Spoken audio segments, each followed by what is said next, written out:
gonna get in my way cause I won't let you. Yeah, you're sick, but I am on another level. I don't like you and I'm not gonna pretend to. I got a great life that I need it with. What's up, guys? It's your boy Project Monk here, and today we are going through the off season of my Dallas Cowboys online connected franchise. As you can see here, we finished 9-7 this past season, which was season 3. We made it to the divisional round, as you saw there, and also in the last episode, where we lost a very tough and competitive game with the Vikings, who were undefeated and the number 1 overall seed. As you can see here in the standings, we finished about middle of the pack, 9-7, which was a step down compared to the last 3 seasons where we were 10-6, but we did go further in the playoffs. A little side note for the games this year in season 4, I'm going to switch up the style of the video. Instead of posting the entire game itself with no commentary, I'm going to try to edit the video, chop it up, not just the full game, and put it out with post commentary. So as you see going through here, the different divisional winners, you see the Vikings won the NFC North, the Falcons won the South, we won the East, and the Rams won the West. And if you want to go see AFC, you can pause it or go back. There are the wild card rounds and the playoffs. As you saw, Chargers and Browns played. We played the Vikings. Raiders played the Jags. Falcons played the Rams. The Raiders and the Vikings went to the Super Bowl, and the Vikings capped off their undefeated season with a win. So as you can see going through the stats here, DeAndre Murray, our second-year quarterback, kind of struggled this year. Almost threw for 3,000 yards though, and almost threw for 20 touchdowns. But also had 10 interceptions this past year. Side note: we did get rid of Dak the offseason before this year. He is in London, I believe. So DeAndre Murray is a new starter. You can see Zeke here run for 1,500 yards and I believe 10 touchdowns. Kupp was our leading receiver this year. Cooper Kupp we traded for him back in year 1. Our rookie tight end Will Quinn was second with Anunwa tied there. As you can go through here, we spread the ball out a lot in this offense when we're passing. And the difference I feel with this team compared to the team in year 1 is that I believe you can pass the ball more. On the defensive side, we're very strong. Vander Esch led the team in tackles. He had 101 tackles. He was the only player with 100 tackles. As you can see, other players like David Lawrence, Eric Berry, Ragland, all the stats there. I believe our leader in sacks, actually we're going to go there. Leader in sacks was DeMarcus Lawrence with 16.5. Irving had 12. Ely had 9. So on and so forth. With a couple of our cornerbacks also getting into the sack. League leader in interceptions was actually Chidobe Awuzie with 3. Vander Esch had 2. Eric Berry had 1. And forced fumbles, the league team leader was David Irving with 2, and a bunch of other players with 1. Going over, Dalvin Cook was the MVP of the league this year. He's 99 overall here in season 4. You see a couple of players drafted in year 1, Ordonez and actually Michael Vick was spawned in. He finished 3rd. With Benson for the Raiders finishing 4th. No Cowboys were up for MVP this year. Obviously, finishing 9-7 was not the best. Juan Ordonez, Levon Benson, Blake Bortles, Baker Mayfield in Carolina, wins in Cleveland. Coach of the year was Mike Zimmer. You see a couple of other creative coaches. Dan Quinn was 7th. Going over to the AFC side, Juan Ordonez was Offensive Player of the Year, with other players like Mariota, Bell, Watson, and John Ross in the running. Defensive Player of the Year, Von Miller with Houston won it, As you can see other players there. If you want to go through it one by one, you can pause the video. Offensive rookie Porter from Denver ended up winning. As you can go through there. Defensive rookie was Malcolm Fultz IV from Cleveland, as you can see. And best QB, Blake Bortles actually ended up winning it over Carson Wentz. Watson, Josh Allen, Patrick Mahomes, Sam Darnold were all in the running. Best running back was Adonias again. Bell, Fournette, Mixon, among others, were in the running. John Ross won best receiver. Doug Baldwin, who's with the Colts, finished fourth. D.D. Westbrook. D-Hop, who's with Broncos. As you can see there, best O-lineman is Leonard from Jacksonville. Best D-lineman was Jadeveon Clowney from Houston. Trey Flowers, Joey Bosa, J.J. Watt, all were in the running. Cameron Jordan also was.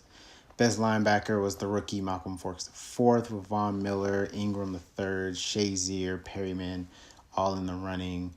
Best DB was Thompson from London. You see Derwin James is in the running, among others.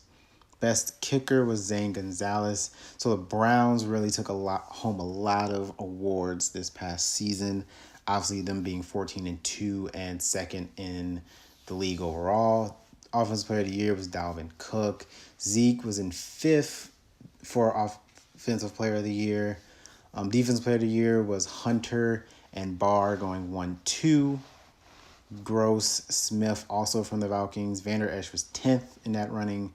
Offensive Rookie of the Year was Michael Vick for the Falcons. Will Quinn was in the running for it, and so was Terrell Owens for us. They were 7th and 10th respectively. Defensive Player of the Year, Cummings for the Falcons end up winning it, and no Cowboys was in the running for this one. Best QB was Kirk Cousins for the Vikings, with Mayfield, Goff, Garoppolo, and Vick rounding out your top 5. Murray was not in the running this year. Best running back, Cook won it over Zeke, Kamara, Gurley, Barkley, Ajayi, McKinnon, Chubb, and Freeman all were in the running there. Best receiver were Brandon Cooks. Other players like Sterling Shepard, Odell, Julio, and Diggs were in the running. Best O-lineman was Alfin from the Vikings. A lot of Viking O-line there. We had Frederick and Smith in the running from the Cowboys.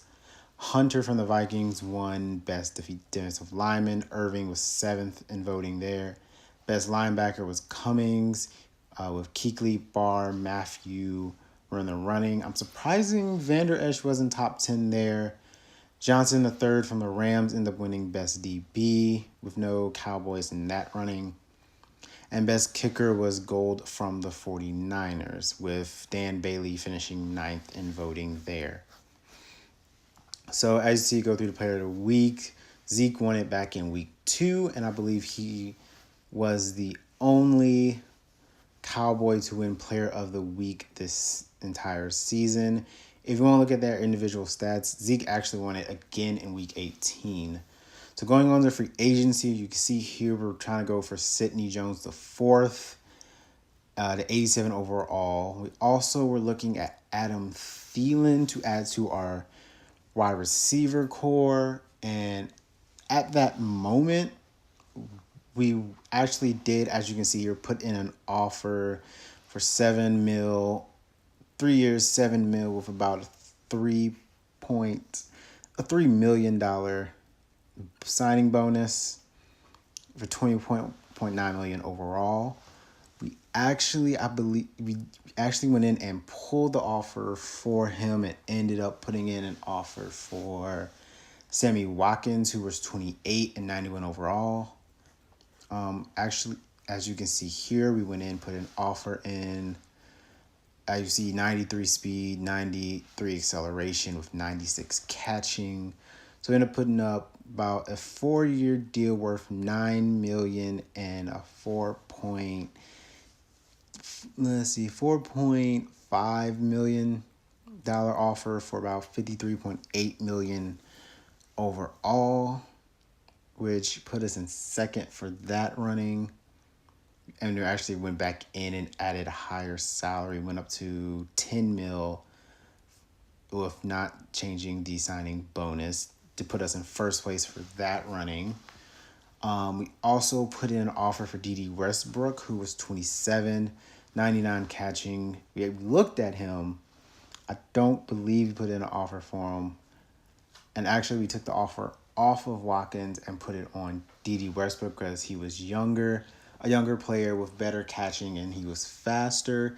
He ended up going to Oakland, I believe. Whether or not it was shown later on, we'll get to it. But we put up a 4-year, $12 million offering with a $5.25 million signing bonus. And I believe we go back. See, we actually did not sign any receivers this year in the offseason. As you see, our only offer at the moment was Sidney Jones the fourth. As you can see there, he was 25, 87 overall. Believe he had a superstar trait 2. As you can see, we have an A- in that category for our cornerbacks. We're a very strong team. I really do feel like one of these years we're going to put it all together and win it all. Once we get over that playoff bump, which apparently has followed us from the real world, because just like the real world Dallas, we can't win in the playoffs, but do pretty well during the regular season. So you can see we're going through, you see a couple names there: Golden Tate, Adam Thielen, Sammy Watkins, Allen Hurns. You can see we take a look at Golden Tate. He's 33. We don't put an offer in on him. Demarius Thomas, Emmanuel Sanders, Taywan Taylor, and Marvin Jones Jr. were also there. We actually, I believe, put an offer down for him because he had 94 acceleration, 93 speed. So actually we put in a 3-year, looks like $6 million with a $2 million signing bonus, which was enough to put us in first place for the bid for him, as you can see there. So as you keep looking through the receiving core, I'd like to say A- receiving core there, with Kupp leading in rating, with Owens in second. You see other players like Ryan Switzer there. And then we go to right guard, which were pretty young and helping. We actually had no players at that position. We used one of our right tackles last year to put in that position. So we go for Will Simmons, So we put in an offer to Will Simmons, who's 72 overall, 3-year, $2 million with about $500K signing bonus. He's 72 overall, 24. Pretty young guy who can be a backup to our right tackle who is starting there. We looked at Noah Langford, who is young, but we didn't see any point in offering him a contract. Simmons was the only one. We looked at Yonda and right tackles, but as you can see there, B- there with Lil Collins and Chaney, who was our right guard last year. Pretty strong in there. As you see, we're going through each defensive position. Sue, a free agent, once again. So we look at linebackers, because we're pretty weak there. As you can see, pretty weak in the right linebacker position. Actually, see we have negative funds, negative 7.58 in funds there. As you can see, we're kind of just going through. As you can see, someone topped us in the bid for Jones, so we go in, bump up to 11 mil and a 3.75 mil signing bonus there to go back into first for Sidney Jones. As you can see, there's someone we highly prioritized in getting and who we really wanted. So going through the rest of the cornerback position, you see we look at Xavier Howard. We looked at Webster, David Emerson. Pretty good free agency pool for the cornerbacks position. We actually go in and offer was a 1-year, $3 million, 1.25 actually bumped up to 2 years, but with the same amount of money, which puts us in first for him. So you're trying to get our focus. This free agency was for depth, and kind of when the players get tired, we're able to come in and have people back them up. So put an offer for Xavier Howard a couple of times just to edit it around, make sure we put enough to be in first, but not too far in first. Because obviously he has star depth trait, so we're looking at him. Keep going through. Joe Hayden was on the board. Eli Apple was a free agent. Tremon Smith here we looked at 25, 3 years. We offered him a 2-year, $2 million, about a $1 million signing bonus. As you can see, we're bidding against our in-state rival, the Houston Texans. So you can see there Eli Apple. He ended up signing with Denver, as we didn't put an offer down on him as we go through the rest. Free safeties, I don't believe he signed anyone, but you can see there kind of going through our division rival, looking at Rodney McLeod. Small safety, Morgan Burnett being the top free agency there. We did look, as you can see, Heath is 30 years old at 74 overall, so it's probably about time we start looking for another free safety, preferably a young one we can build up. We looked at Morgan Burnett, who was a 79 but 32 overall. We ended up passing due to the age. We didn't want it to be, feel like it was too. Let's say we looked over Marcus Allen, but we decided to pass on him. Well, we looked into him, looked at his age, he was 25, 3 years from Penn State, quick. We actually did end up offering him a 2-year, $1.1 million, $500K contract for about 77 points, which put us behind behind the Lions. So we ended up bumping his bonus to about 600K, which put us right in front. Going through Stern Hit Neal, we actually bleed out all these signings, negotiations, as you see there, as we go through them there. Jones, Howard, Taylor, Smith, Allen, and Simmons. Jones, as you see, someone topped us again, so we actually went down to 10 mil and down to 3.5 mil in his signing bonus there. Actually bumped it down even further to 3.2. Actually looks like it went down to 3 mil in his signing bonus and did not touch his salary.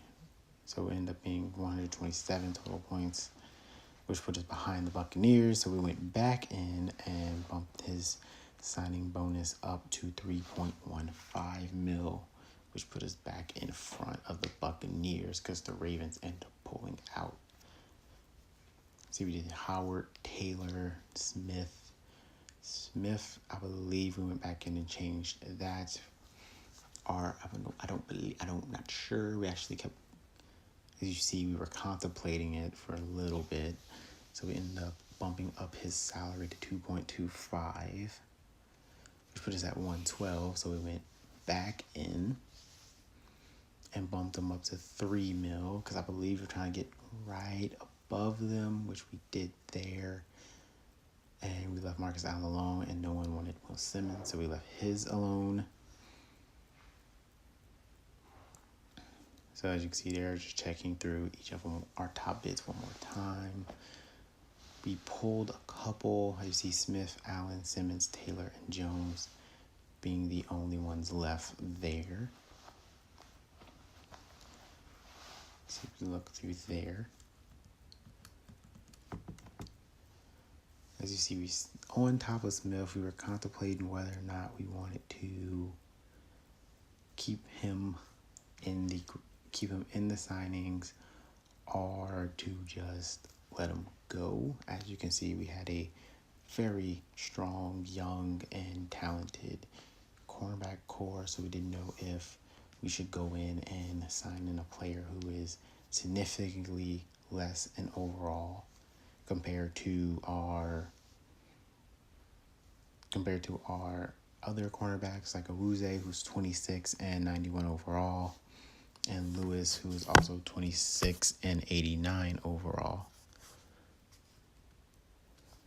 You can see there we went through, checking over one more time.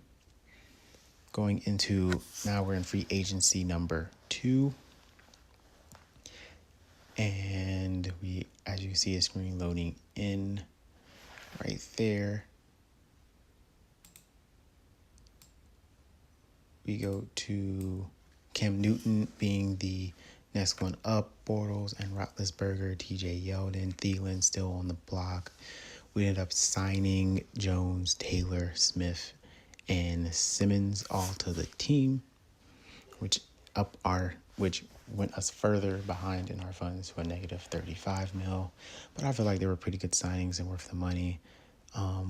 League signings, as you can see here, loading up. Watson went back to Houston. David Johnson, I believe, went back to his old team. As you can see there, his was $157 million total was his fair offer. We did not place a bid on Deshaun Watson. As you can see, we were firmly behind our quarterback Murray and building him up. As you see, Johnson signed, Westbrook signed, Watkins signed, Sue signed. Some of the big names there.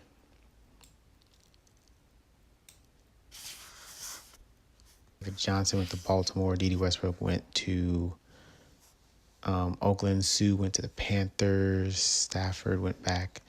So now we're on to our scouting for the upcoming draft. As you can see here, we went through the right guards, drafted them. So we focused on right linebackers, the first player, and we started going through there. The first player we looked at was Lawrence Keefe.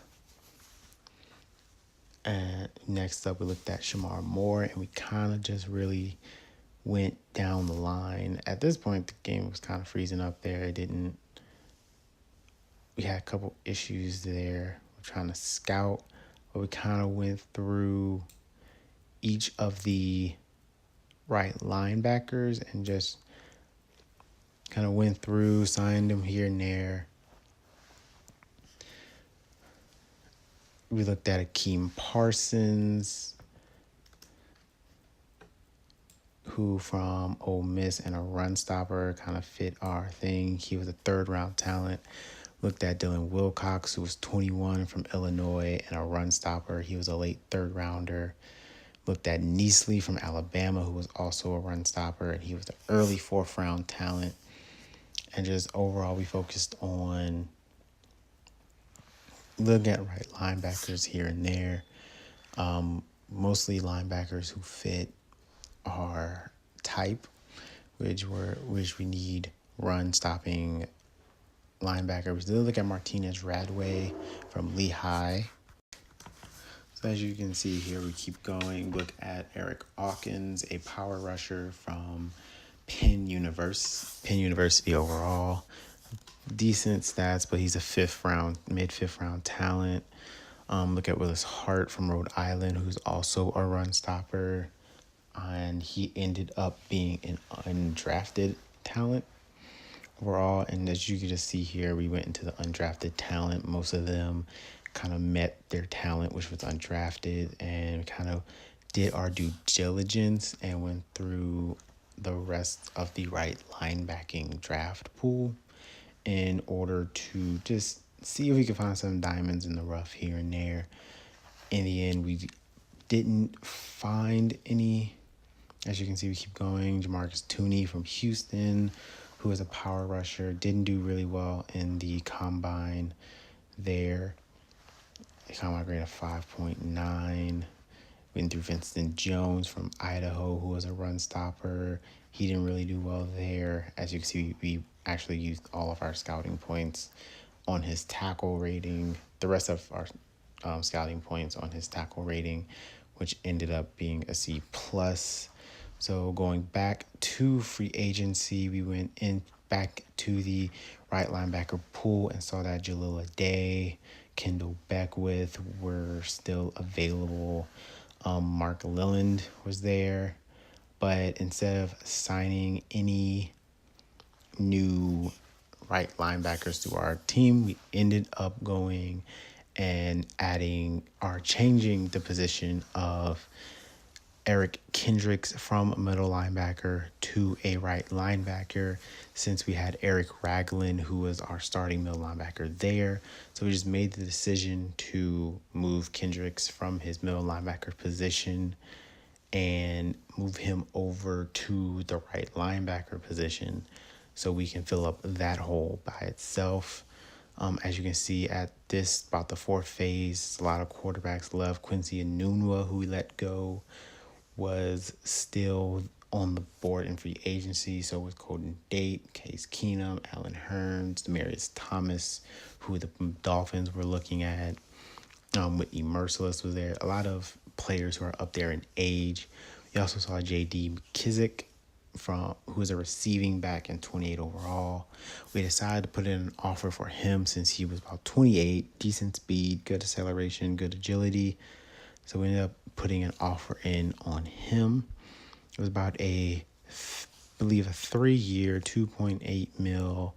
Actually went down to 2.5 mil with a 1.5 signing bonus for 11.9 mils overall. I believe we were the only team to put in an offer for him anyway. So going to the receivers, you see Quincy Enunwa was there, Alan Hearns, Emmanuel Sanders, Marvin Jones, a lot of players who were up there in age. We did see Josh Reynolds, who was being looked at by Pittsburgh. We decided to pass on him. Chris Hogan was available but the younger players were kind of too little of an overall for us. So we ended up leaving with our negotiations for McKissick, and that's the only offer. As you can see, once again, looking at our signings, I feel like it was pretty good. Now going back to our scouting, kind of going through, see who is the best. We see Martinez Hartman we scouted. We looked at all the tight ends there. We are not that good at tight end, but our starting tight end is really young. He is in his second year. Willie Quinn, as you can saw, he was our second leading receiver and in the running for offensive rookie of the year, even though it was really down there. We started looking at right guards, people like Morris Little, Gregory Riley, kind of finishing off that aspect of scouting, since we would like to get a little more help at the right guard position, maybe find a natural right guard instead of putting Chaney there over and over. We kind of just went through there and then skip forward to draft nights. This is our draft board. And this is all the first round talent. We looked at Lawrence Keefe, a run stopper from Oklahoma, who was a first round talent. Russell Husky, who is a tight end. Brady Kickner, who's a tight end. So going to our first round pick number 25, we ended up kind of going through our draft board and see who was left, which was those 4. Russell Husley, the tight end, we looked at him. We looked at Lawrence Keefe, Kendrick Seller, and a right guard, Donald Walton. Well, our 2 tight ends and Lawrence Keefe is who we kind of wheeled it down to that we needed the most. And we actually ended up taking Lawrence Keefe, who was a 79 overall player. As you can see, he was a good pick. Madden said it was a good pick, a run stopper from Oklahoma with quick development. Was 6'2", 240, 79 run stopper, 72 pass coverage. And going overall, this was the drafted players so far in the draft, and the number 1 pick actually went to the Baltimore Ravens, and they took a wide receiver by the name of Martinez Ramirez, I believe. Martinez Hartman, a wide receiver, went to Baltimore. So our second round pick, we went with a receiver, and obviously our best bet was either Fisher Hunter or Brandon Booker. We looked at Brandon Hooker, who was first in the 3-cone and second in the 20-yard shuttle. had a pretty good combine. He was a projected mid-third rounder, but was a second-round talent. Also, that Fish Hunter, who was a late second-rounder, and Dylan Wilcox, who was a right linebacker. So we ended up taking Brendan Booker, a deep threat from San Diego State. He turned out to be a 75 overall receiver with normal development. Madden also said that was a good pick. And after that, we just kind of drafted for depth here and there. There's no big standouts from the rest of the draft came, but overall, I would want to say we had a good draft. Madden said we only reached on one of our picks. The rest of them were all good picks. As you can see there, our current schedule for this year, we start off the year with the Redskins and the Giants. We face the NFC South again. We face our divisional round opponents, the Vikings, once again in Minnesota. And the last thing we're going through here is just our roster. I believe our team overall is pretty good. The one issue we may have is depth. We don't really have a lot of talented players behind our very skilled positions and our line. And with our offensive line getting up there in age, we will have to start looking forward to kind of drafting younger players and building them up and developing them. But overall, for this next coming season, I plan on recording all the games I play with the Cowboys in this league and actually turning this into an actual series. And like I said at the beginning of the video, I do plan on making the video shorter by editing out, all the useless plays and the plays that didn't really mean anything, and putting in the important plays or the important drives of the game and adding post commentary to them.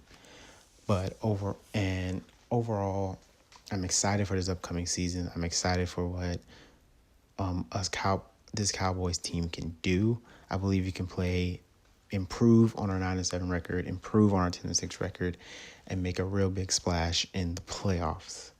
In other news, I do plan on starting a new series in 2K, and that series will entwine some storytelling. More on that will come out as the video come out.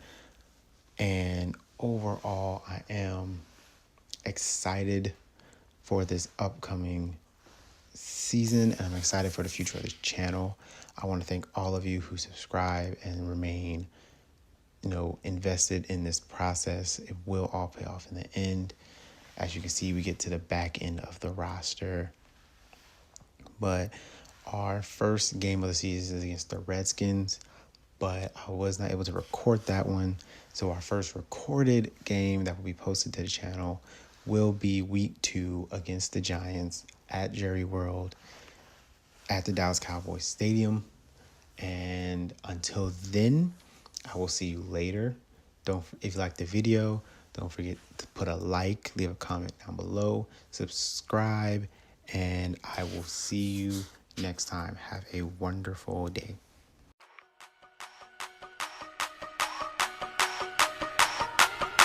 Okay, it's Rap Pack to my pulse flat. We keep it real, no false rap. I got 4 cars and they all black. Got 4 bras and they all that. We call that ballin'. Doing this is my calling. Flow is so appalling. My phone off and she calling. I'm like, yeah, what it do? Penthouse.